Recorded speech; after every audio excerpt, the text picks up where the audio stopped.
Bismillahirrahmanirrahim. Fi kitab Mukhtarat minal Qasas wal Mawaqif al-Islamiyah, halaman 19, masih bab Fiqhus Salafus Salih li hadhil haqiqah wa tanbihi tullabil ilmi laha wa khasyatuhum minal ilmi bil a'mal. Masih kisah tentang bagaimana semangat para ulama mengamalkan ilmu dan bagaimana para ulama senantiasa semangat mengingatkan para pelajar untuk mengamalkan ilmunya dan bagaimana takutnya mereka kalau tidak mengamalkan ilmu. Kisah ke-27.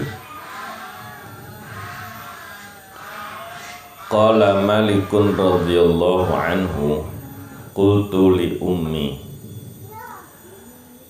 adhabu fa'aktubul ilma, faqalat ta'al falbas thiyabal ilm, fa'albasadni thiyaban mushammaratan wa wada'atit tawilata ala ra'si wa ammamatni fawqaha. Thumma qalat idhab faktubil an, wa kanat taqulu li idhab ila Rabi'ah fata'allam min adabihi qabla ilmi.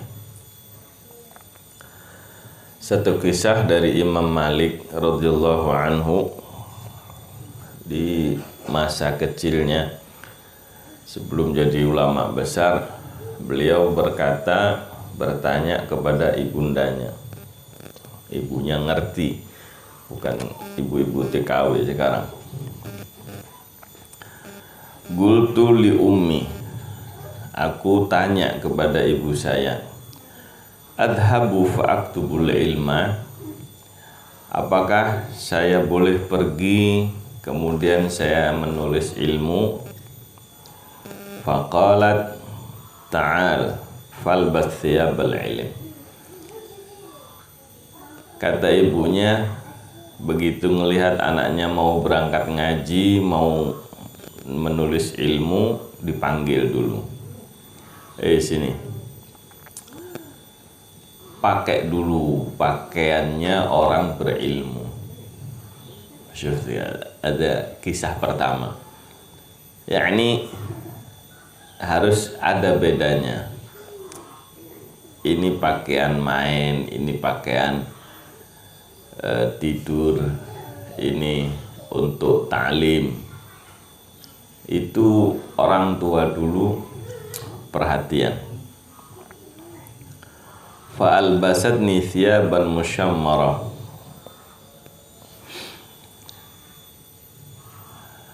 akhirnya ibu saya memakaikan satu pakaian untuk ta'lim. Wa wada'atit tawilah ala ra'si, kepala saya dikasih peci. Wa ammamatni fawqaha, enggak hanya dikasih peci, terus dipakein imamah sama uminya. Masya Allah. Fa'ammamatni fawqaha, sebab kalau cirinya orang jahiliyah itu pakai imamah tapi nggak ada pecinya. Nah, ini bodohnya orang yang nyamain pakaian imamah sama pakaian jahiliyah. Ya. Bedanya al-imamah fauqal qalanis, kata para ulama.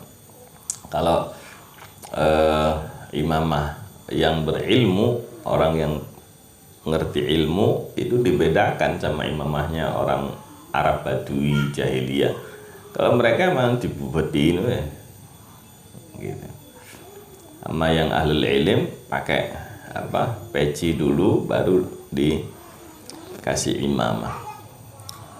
Seperti dalam kisah ini, dikasih at-tawilah, dikasih peci dulu di kepalanya, kemudian baru dikasih imamah. Tsumma qalat, baru ibu berkata, ya, ibunya Imam Malik baru berkata, idhab faktubil an. Nah, begitu pakaiannya udah pantas, ya, gayanya gaya orang ahlul ilm, baru sekarang kau berangkat pergi. Baru silahkan menulis ilmu sekarang. Ya, ini ada semuanya bentuk pengamalan ilmu, bentuk menghormat terhadap ilmu, ya, nggak sembarangan. Wa kanat tagululi, dan dulu ibu sering berpesan berkata kepada saya, idhab ila Rabi'ah, kamu pergi ke Syekh Rabi'ah, fata'allam min adabihi qabla ilmih, kamu belajarlah kepada Syekh Rabi'ah tadi tentang adabnya beliau, akhlaknya beliau sebelum belajar tentang ilmunya. Ini ada kisah menunjukkan orang tua dulu itu tahu persis siapa masyayikh yang beradab, siapa yang berilmu, siapa yang bisa dijadikan guru untuk anaknya. Itu karena tanggung jawab, kewajiban orang tua kepada anak seperti itu. Nah, sekarang nggak tahu anaknya ngaji ke siapa, ya, di pengajiannya dia bener apa belajar apa enggak, gak ngerti belas mae. Ya, ini musibah besar umat Islam. Nasallallahu. Kisah ke-28, masih bab yang sama. An Abi Darda radhiyallahu anhu qala akhwafu ma akhafu ayu qala li yaumal qiyamah a'alimta am jahilta. Kata Sayyidina Abu Darda as-sahabi, ya, radhiyallahu ta'ala anhu, beliau mengatakan, yang paling aku takutkan nanti di yaumul qiyamah ditanya kepada saya, apakah kamu tahu atau kamu bodoh? Kamu ngerti, alimta am jahilta? Kamu ngerti atau kamu bodoh? Itu pertanyaan yang ditakutin beliau di yaumul qiyamah. Fa in qultu alimtu, kalau saya bilang saya tahu, la tabqa ayatun amiratun aw zajiratun illa akhadat bi faridatihal amirah halik tamarta. Kalau saya bilang saya tahu, maka konsekuensinya tidak ada ayat yang memerintah atau yang melarang kecuali akan menuntut dengan kewajiban-kewajiban ayat yang memerintah tersebut. Halik tamarta, kamu sudah laksanakan belum perintah ayat tadi? Wazajirah, kalau ada ayat yang melarang, halis dajarta, apakah engkau sudah berhenti dari larangan ayat tadi? Nah, itu pertanyaannya yang repot. Dibilang bodoh Allah marah, dibilang tahu nanti ada perintah kita belum laksanakan, ada larangan kita belum berhenti. Ini yang bikin beliau takut. Fa'a'udzu billah min ilmin la yanfa'u. Aku berlindung kepada Allah dari ilmu yang enggak manfaat. Wa nafsin la tashba'u. Aku berlindung dari nafsu yang enggak pernah kenyang-kenyang, ya, punya keinginan macam-macam, ya. Wa du'ain la yusma'u, dan aku berlindung dari doa yang tidak didengar sama Allah. Wa anhu qala, dan diriwayatkan dari beliau lagi, beliau berkata, innama akhsha ala nafsi ayyuqala li ala ru'usil khalaiq. Sesungguhnya saya takut pada diri saya sendiri, takut nanti diteriakkan atau diserukan di hadapan para makhluk di yaumul qiyamah, ya Uwaimir, wahai Umar kecil,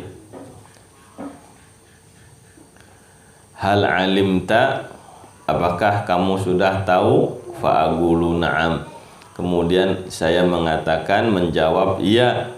fayuqalu, kemudian ditanyakan lagi, mada amilta fima alimta, apa yang sudah kau amalkan dari sekian banyak yang sudah kau ketahui. Ada yang ada di benaknya para sahabat, para ulama, ya, bagaimana pengamalan daripada ilmu, bagaimana perintah dan larangan Allah sudah jalan atau belum, itu yang menghantui pikiran-pikiran beliau.